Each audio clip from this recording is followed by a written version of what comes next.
Bien, bien.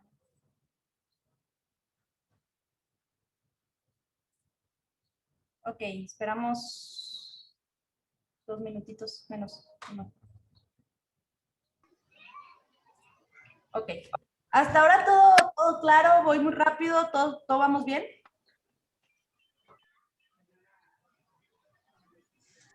Sí, todo bien. Sí, sí, sí, sí. Ok. Bueno, si alguien falta, me avisan por WhatsApp. Ok, déjenme pongo a compartir pantallas, me dicen si se ve. Según yo, ya se ve.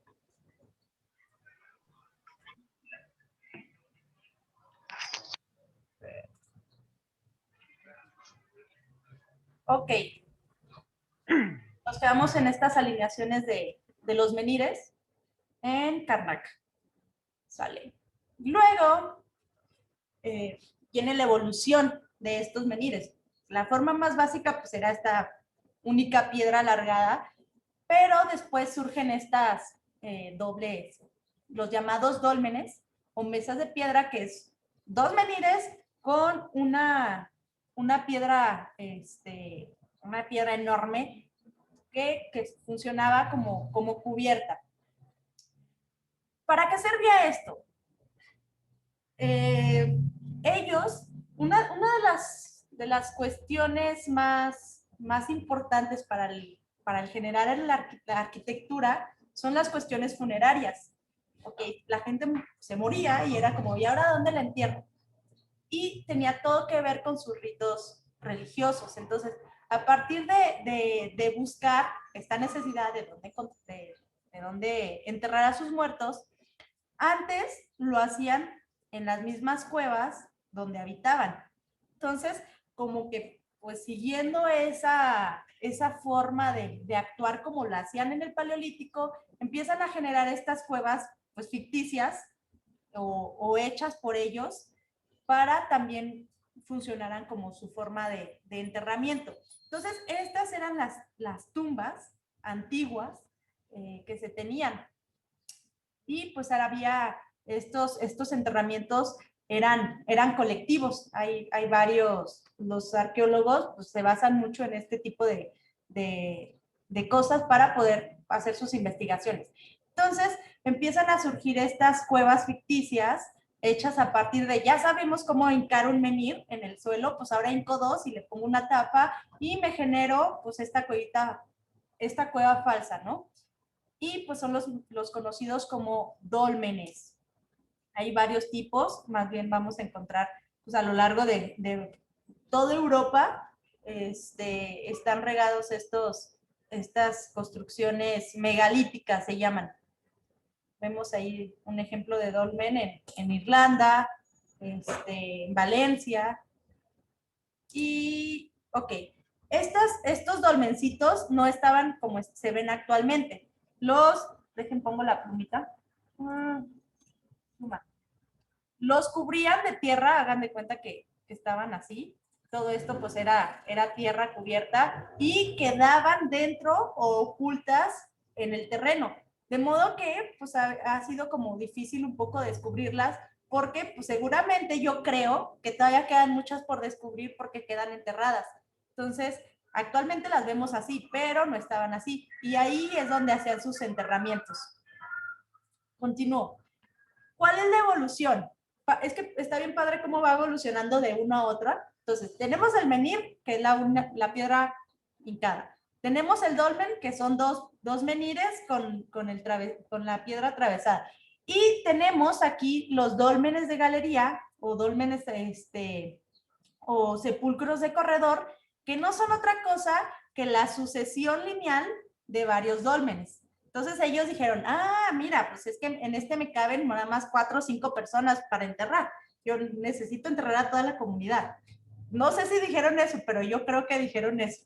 Entonces, pues dijeron, vamos a hacer una sucesión de dólmenes, de modo que crear una cueva más grande y pues me van a caber mayor número de personas, ¿no? En ese sepulcro. Entonces, pues, ¿qué empiezan a poner?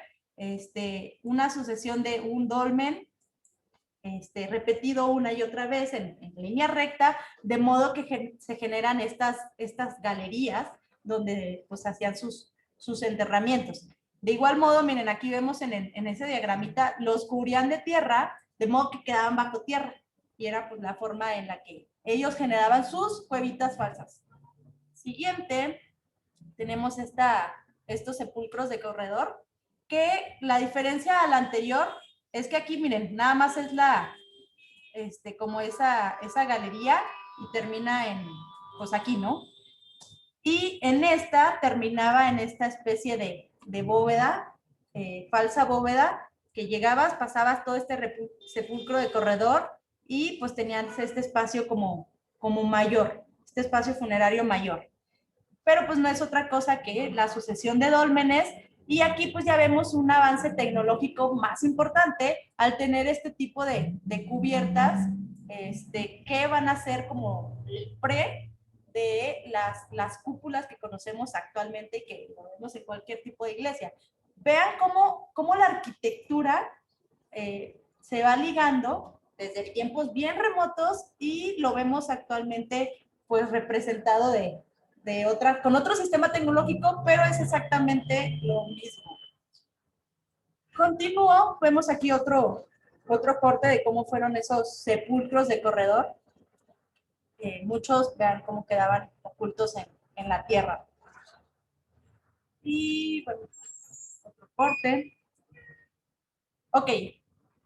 Uno de los más famosos, ¿cómo se llama? Construcciones megalíticas es esta de Stonehenge. ¿Qué es esta construcción? Se les llama enges, aquí viene la palabra, que es una sucesión, en vez de lineal, como lo habíamos visto en el sepulcro de corredor, en forma circular de varios dólmenes. Ya no los ponían de forma lineal, sino que los acomodaban de forma circular, y se tiene la creencia que esta construcción megalítica, que es yo creo que la más famosa y que la que te encuentras en las postales, tenía también un tema ahí de calendario y de observatorio y un montón de cosas ligadas a su cosmovisión pues, de la vida, ¿no?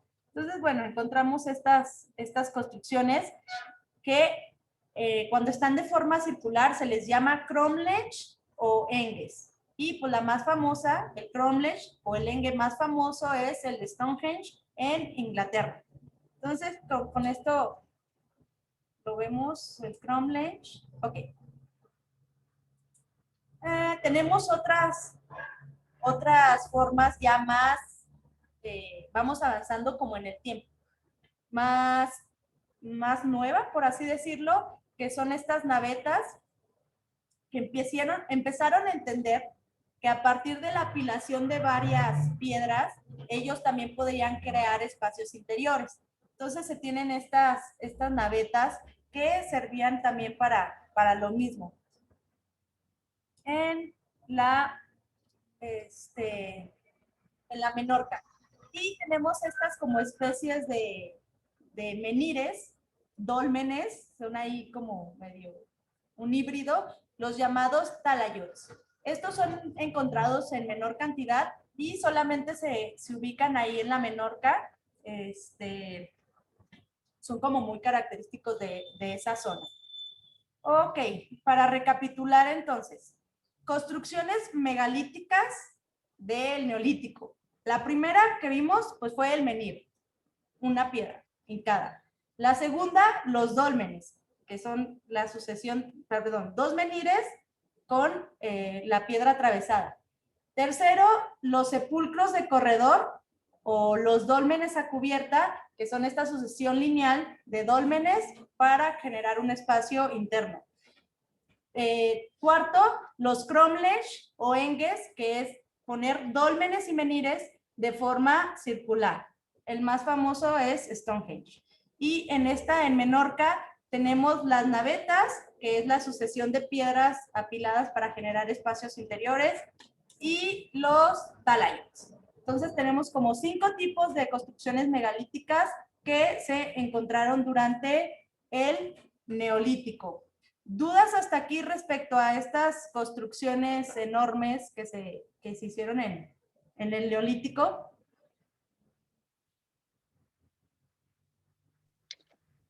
Esa es la que tiene ahorita puesta, maestra, los talayot, esos, ¿qué función tenían? También tenían un tema como los menires, como de identificación espacial, o una cuestión religiosa, como que no se sabe muy bien, o no se tiene como muy bien estudiado, bueno, no, sí se tiene estudiado, más bien no sé, como que no se ponen de acuerdo exactamente para qué servían estas construcciones, pero pues te digo, se cree que son como simbolismos dentro del terreno. Y Entonces, sí tenían como esta perdón, de enterramiento. el, el talayot es como un tipo pilar o algo así. Exacto, es como un tipo pilar o que lo podemos como comparar actualmente como una especie de monumento Sí. dentro del terreno. Más o menos esta es la función que tenían tanto los menires como los talayots. Y pues las otras eran los dólmenes y los sepulcros a cubierta, pues tenían esta función de funeraria, ¿no? Y bueno, O sea que estamos con prácticamente, esas 5 construcciones, 5 o 6, ya no sé cuánto fueron, construcciones megalíticas. Luego, ok, ya pasamos, ya vimos, ya repasamos que pasamos de que eran nómadas en el Paleolítico, en el Neolítico se hicieron sedentarios por todas estas cuestiones que ya vimos. A partir de haberse hecho sedentarios, pues empiezan a haber estas cuestiones religiosas y funerarias, y es que aparecen estas construcciones megalíticas que acabamos de ver. Y ok, eran como pequeños ejemplos que iban surgiendo ahí en varios sitios geográficos. Pero, pues no había habido un asentamiento tal cual.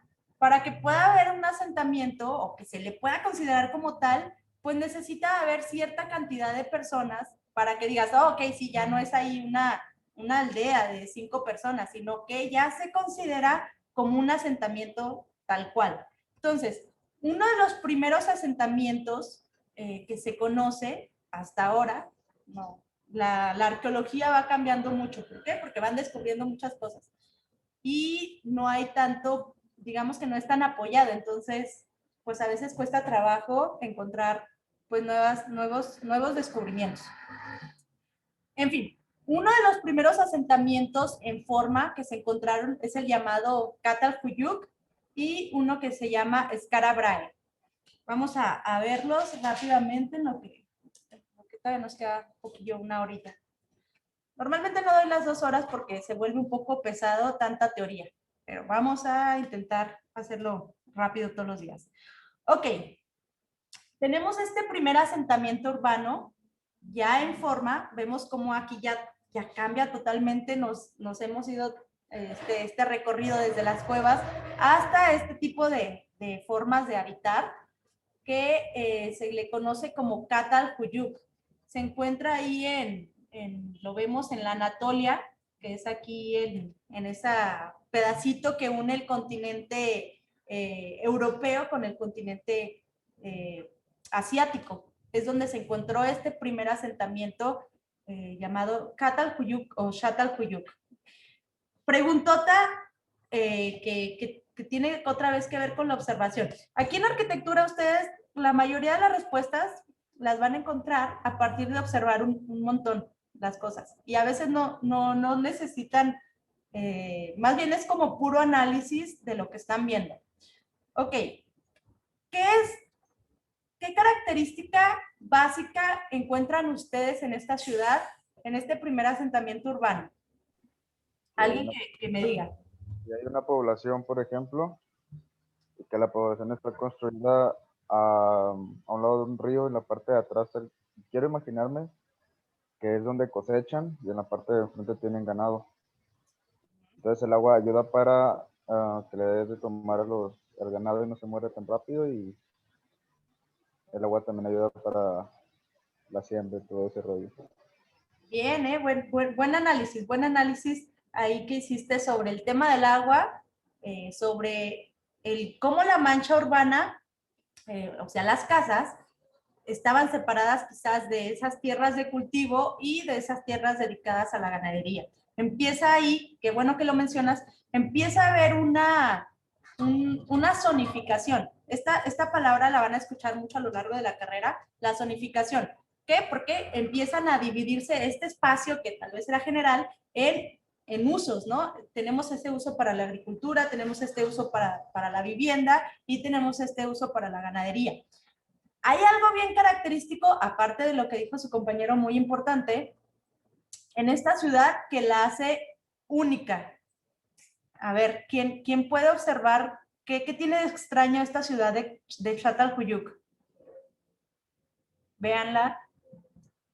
¿Por qué no se parece a nuestras ciudades? ¿Alguien? Bueno, se las voy a decir. Esta ciudad de Çatalhöyük se caracterizaba porque no tiene calles. Si se dan cuenta, todas las casitas están como agrupadas, como si fueran estos volúmenes que se pegaran unos a otros sin separaciones intermedias, que es muy característica esta forma de asentamientos durante el Neolítico. ¿Por qué? Porque es más fácil construir si tú vas pegando o si tú vas agrupando volúmenes. ¿Por qué? Porque constructivamente como que se van apoyando unos sobre otros y se genera esta especie como de traza de panal o algo así.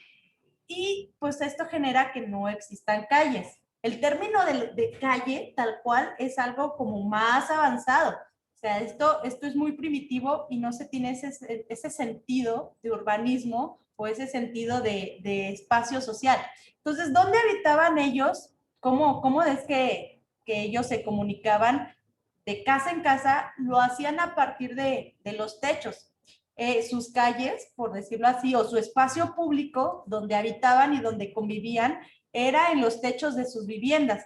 De modo que, si lo vemos, toda la sucesión de estos techos generaba como una especie de, como, pues pequeñas terrazas donde ellos hacían sus actividades sociales.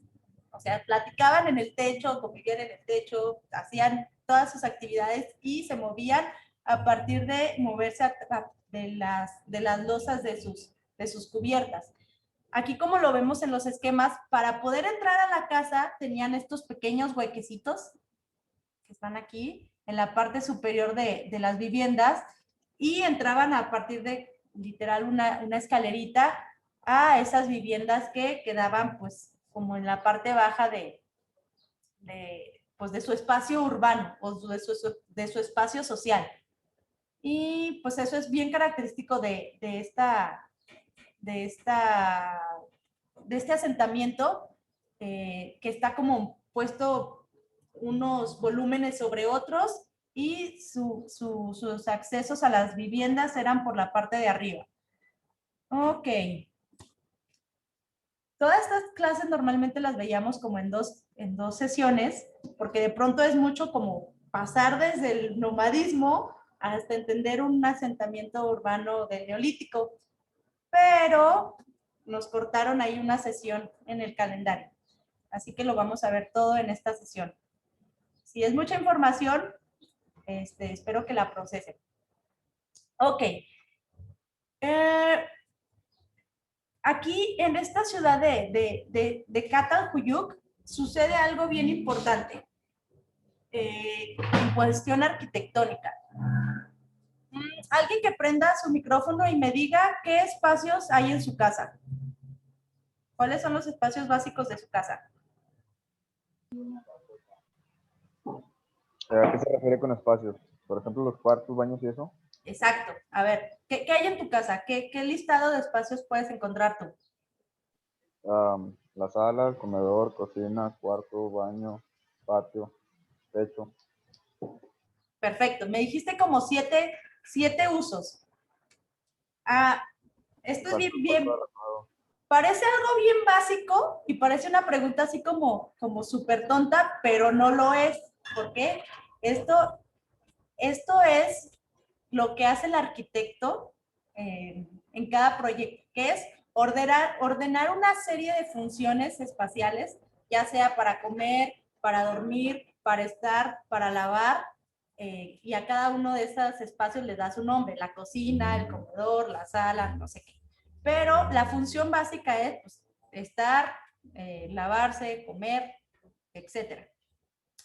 ¿Por qué parece tan básico? Nosotros estamos acostumbrados pues, a vivir así, ¿no? Que nuestra casa esté dividida en cuartos, la cocina, la sala, la recámara, etc. De modo que en ese terreno se dividió, se pensó, se analizó y se diseñó para tener ciertas divisiones que generaran pues, esos espacios, ¿no? Pero eso pues fue un desarrollo en cuanto a la arquitectura que comenzó aquí en Çatalhöyük. Si lo pensamos, pues en las cuevas pues no tenías un espacio dedicado para cocinar, ni tenías un espacio de recámara, ni tenías o sea, era como un espacio general donde sucedían todas las actividades, ¿no? O sea, la cueva no le ponían un muro para dividir, sino simplemente eran ese espacio general que servía para todo. Luego, en estas chocitas que encontramos de los primeros pobladores, pues no había espacio como para dividir en secciones, ¿no? O sea, era como un espacio otra vez general que te servía para todo. ¿Qué pasa aquí en Çatalhöyük? Dejen a su compañero. Que empieza a generar una palabra que ustedes van a escuchar mucho a lo largo de la carrera, el programa arquitectónico. ¿Qué es esto del programa arquitectónico? El listado de espacios que tú necesitas para desarrollarte, entendido como cocina, recámaras, baños, patios, etc. Entonces, aquí en Çatalhöyük es donde por primera vez se hizo esta división espacial de espacios. Entonces, de manera muy rudimentaria, sí se tiene como un único espacio, como lo vemos aquí en el corte. Estas cuestiones de corte, fachadas, alzados, la van a ir viendo y se van a ir familiarizando a lo largo de la carrera. Pero aquí vemos en el corte que sí, se tiene un espacio, esto era como un espacio para el altar, ¿no? Y luego acá se tenían unos espacios, déjenme ver si tengo otra imagen,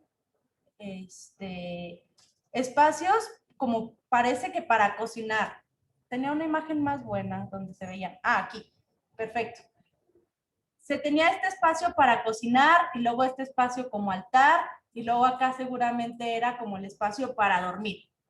Se tenía en un mismo espacio general, pero como que empezaron a segmentar estas diversas funciones a través de que algo bien simple, o sea, les digo que cada cosa que ustedes pongan en arquitectura cuenta y cambia la relación que se tiene en el espacio. Para poder lograr hacer ese cambio como de espacial, simplemente vean cómo elevaron el piso. Por medio de una pequeña plataforma, este espacio que está aquí no es el mismo que este espacio. Solamente con elevar un escalón, las funciones y el uso espacial cambiaron. Con un escalón. Imagínense ustedes cuando diseñen qué pueden hacer ya con 3, 4, 10 escalones y muros y tanta cosa pueden hacer. Pueden generar muchas relaciones espaciales dentro de su terreno. Vean aquí cómo con un escaloncito este espacio se entiende diferente a este espacio se entiende diferente a este. A partir del uso de plataformas, ellos fueron haciendo como esas divisiones que nosotros ahora entendemos como lo que dijimos, cocina, cuarto, etc. Ellos hicieron estos primeros diseños para poder dividir y poder segmentar y poder en un mismo espacio tener diferentes usos espaciales. Entonces ellos, pues supone un gran cambio tecnológico y un gran cambio, perdón, venía pasando un camión, un gran cambio en cuanto a diseño. Les digo, parece algo muy básico, pero realmente poder concebir esa división espacial tomó muchos y muchos y muchos y muchos siglos. A nosotros ya nos parece algo normal y algo común, pero no lo es.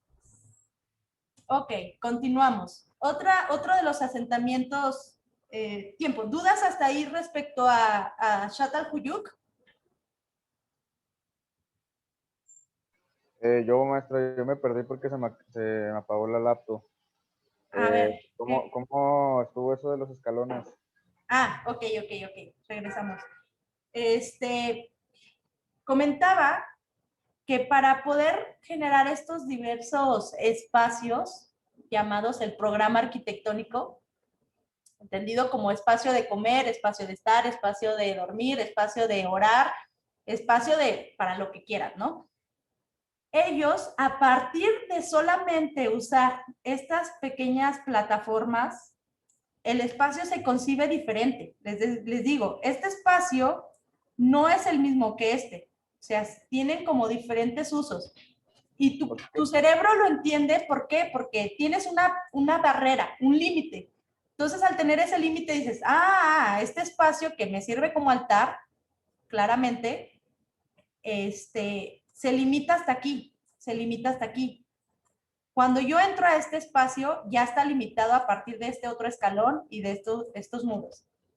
Algo tan sencillo. ¿Cómo? O sea que, por ejemplo, si yo ponía, no sé, ponía 2 escalones de altura, yo quería decir que esa era mi cama, Exacto, sí, exacto. O sea, tú vas generando ahí, en este caso con plataformas, diferentes espacialidades.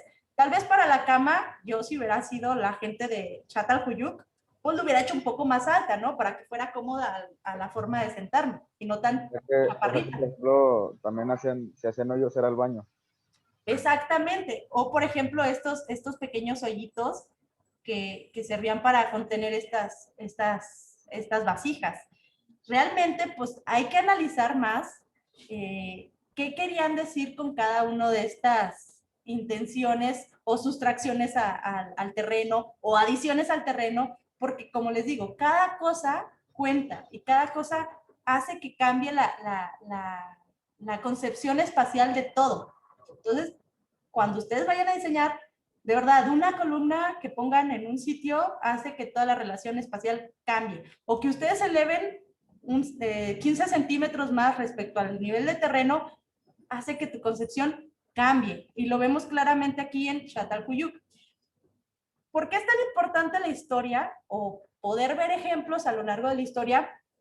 Porque te das cuenta lo que ya hicieron, ¿no? Y a veces lo puedes tú reusar en tus proyectos o simplemente conocer o simplemente entender que cómo se han hecho las cosas, ¿no? Y por qué a lo largo de la historia se han usado o ya no se usan o se seguirán usando o simplemente se perfeccionaron, pero es bien importante como entender estas relaciones, cómo se va desarrollando y de verdad, o sea, este es el inicio, pero nos vamos a lo largo de todos los siglos y el siglo XX, por ejemplo, el siglo XX cambia todo, toda la intención y las visiones y surgen un montón de cosas, pero todo se va ligando pues a las etapas que vamos viendo. Y pues eso en cuanto a Çatalhöyük, que se considera el primer asentamiento urbano. Luego, ya para terminar, tenemos a Skara Brahe, que a mí me recuerda, está muy padre este asentamiento, se encuentra en Islandia, que también tenía como esta situación de encontrarse bajo tierra. Aquí que vemos como en relación a lo que hemos visto, como que les gustaba estar contenidos como una especie de cuevitas y se entiende, ¿no? Venían como de vivir bajo tierra, en cuevas, en lugares oscuros, pues se entiende que su vivienda, tanto en Çatalhöyük como en Skara Brahe, quede como contenida, que quede bajo tierra o quede cubierta, por así decirlo. Tenemos este asentamiento que es como más orgánico. Vemos en Çatalhöyük cómo es pues esta serie de volúmenes muy geometrizados. Pues acá no sé por qué haya sido el cambio, ahí sí tendríamos que analizar por qué. ¿Por qué no se hicieron estos asentamientos más regulares y se hicieron estas formas orgánicas? Quizás tenga que ver por cómo era el terreno. Quizás era como ya montañoso y dijeron, mira, pues aprovecho esta montaña y simplemente escarbo un poquito y de ese modo pues tengo mi vivienda, ¿no? es bien importante, lo van a ir viendo a lo largo de su carrera, entender el terreno, entender dónde se pone, porque eso nos va a dar diversas como relaciones de cómo hacer las cosas, ¿no? Y bueno, aquí vemos un poquito cómo era ese plano de las casas y vemos pues que son estas casas que quedan enterradas.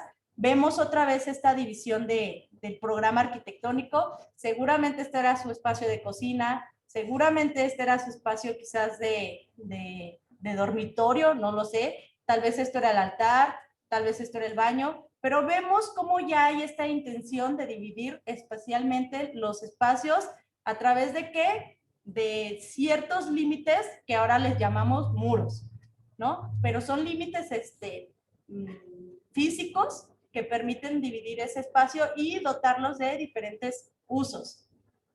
Ok. Y bueno, ahora sí, ya para finalizar, nos quedan 10 minutitos. Hacemos una recapitulación eso fue en cuanto a la arquitectura. En cuanto a la arquitectura, entonces vimos que primero vivieron en cuevas, luego hicieron sus chocitas así como de manera muy rudimentaria.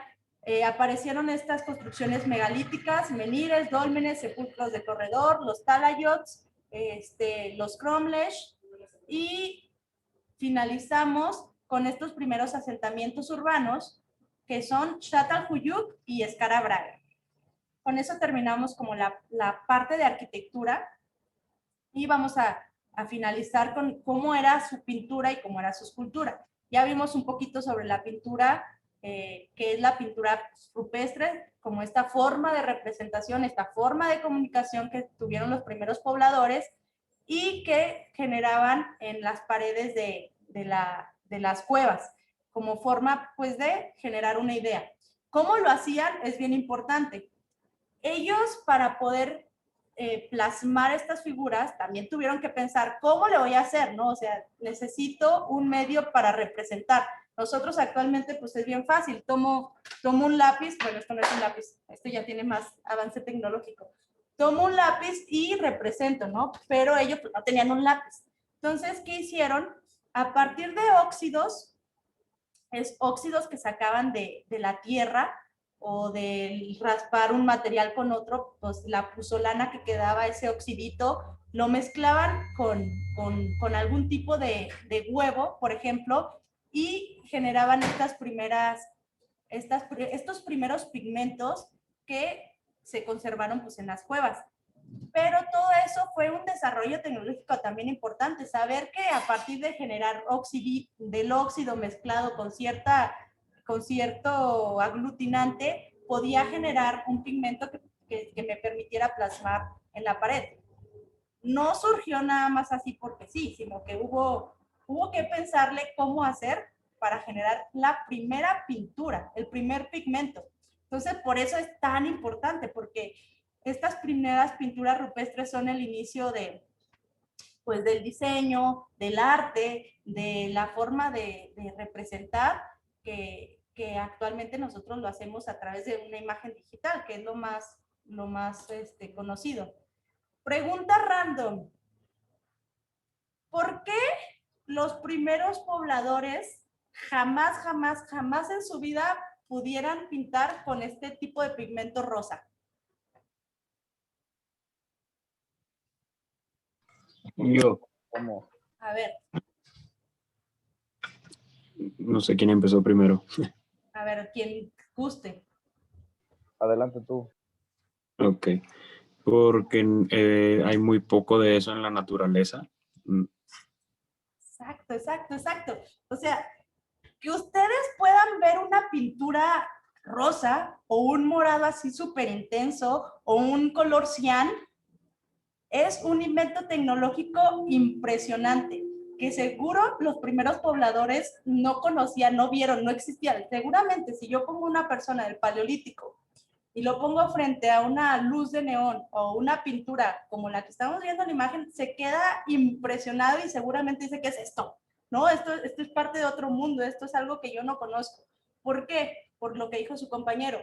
Los pigmentos que ellos obtenían los sacaban de lo que había en la naturaleza. En la naturaleza hay colores muy terrosos como como rojos, como ocres, como anaranjados, amarillos, rojitos, cafezosos, de modo que pues, era la forma que ellos concebían. Y el que ustedes de verdad vean una pintura como la que estamos viendo es el resultado de un avance tecnológico impresionante que pues deberíamos agradecer que lo podemos ver. Pues bueno, nos tocó vivirlo así, ¿no? Pero imagínense, o sea, ¿qué colores nosotros ahorita en el 2021, pensemos en el futuro, qué colores nosotros no conocemos o no estamos viendo o no tenemos los medios tecnológicos para sacarlos que tal vez en 2000 años más o en 4000 años más sí van a tener y que digan, ay, mira, los del 2021 no podían ver esos colores porque no tenían los medios tecnológicos para hacerlo. No sé si vaya a pasar, no sé si haya más colores, no tengo idea, es una mera suposición. Pero lo que quiero que quede claro es que ellos pintaban con estos colores rojizos, ocres y todo, porque era el medio tecnológico que ellos tenían a partir de sacar estos óxidos. Y bueno, hay un, ya para finalizar, nos quedan 3 minutos, hay un artista que sacó el rosa más rosa del mundo, que me parece que es este. Entonces, es como que el rosa más rosa del mundo. ¿Por qué? Pues es un invento tecnológico que sacó que solamente puede conseguir ese rosa. Pero bueno, en la pintura también hay un desarrollo importante y pues seguramente lo iremos viendo, pues espero verlo. No, ya no creo, me va a morir. Pero pues a ver qué pasa en 1000 años, a ver qué dicen de nosotros y de nuestros rosas más rosas del mundo. Y ya para finalizar, en los 3 minutos que nos quedan, en cuanto a la escultura, se tenían estas, déjenme ver si nos conectamos de nuevo. Yo creo que nos vamos a volver a conectar 10 minutos ya nada más para cerrar la sesión. Lo que nos quedan de estos 2 minutos, continúo con lo de la escultura. La escultura, las primeras manifestaciones fueron la escultura llamada de bulto. ¿Qué es esta escultura de tipo bulto? Es que tú tienes una piedra, un objeto, y a partir de tener ciertas herramientas, lo vas tallando, le vas quitando material, lo vas modelando, de modo que las primeras manifestaciones artísticas que conocemos como escultura de bulto es las llamadas Venus. Vamos a encontrar muchas Venus a lo largo de este periodo. Una de las más famosas es la de Willendorf, que se encuentra actualmente en Austria, y pues es la figura de una mujer. Si se dan cuenta, los órganos sexuales están como muy expuestos, tanto de los senos como de sus órganos reproductivos. ¿Por qué? Porque era una forma de representar pues la fertilidad, la feminidad, que seguramente para los primeros pobladores, que son los del Paleolítico, era tan importante. ¿Por qué? Porque veían a la naturaleza como su aliada, ¿no? Porque era quien les daba de comer. Entonces, empiezan a generar a partir pues de estas necesidades también un discurso ideológico que se va a reflejar en un tema artístico, que pues la temática es la fertilidad. Ellos, ¿cuál era su necesidad? Pues tener alimento. ¿Cuál era su cuestión ideológica? Pues la fertilidad. ¿Y cómo lo representaban? Pues sí, a partir de una mujer. Vemos cómo la cuestión artística se va ligando con lo que la gente ve, con lo que la gente piensa, con lo que la gente cree, y finalmente lo plasmas en un objeto, en este caso en un objeto artístico. Y vemos la Venus, de las más famosas. Tenemos esta otra Venus, la de Lauser. Aquí tenemos otra, esta no es Venus, esta se encuentra en Çatalhöyük, pero vemos como todo está enfocado a temas de lo femenino, a la fertilidad. Por eso ponen como tan exuberantes los órganos sexuales, que representan este tema de la fertilidad tan necesaria para ellos, para que se funcionara la agricultura, para que funcionara la ganadería, pues sí, para obtener sus medios de subsistencia. Nos queda menos de un minuto. Déjenme ver qué nos falta. No, sí nos falta. Nos conectamos otros 10 minutos más y finalizamos la clase. Voy a acabar esta sesión y nos volvemos a conectar.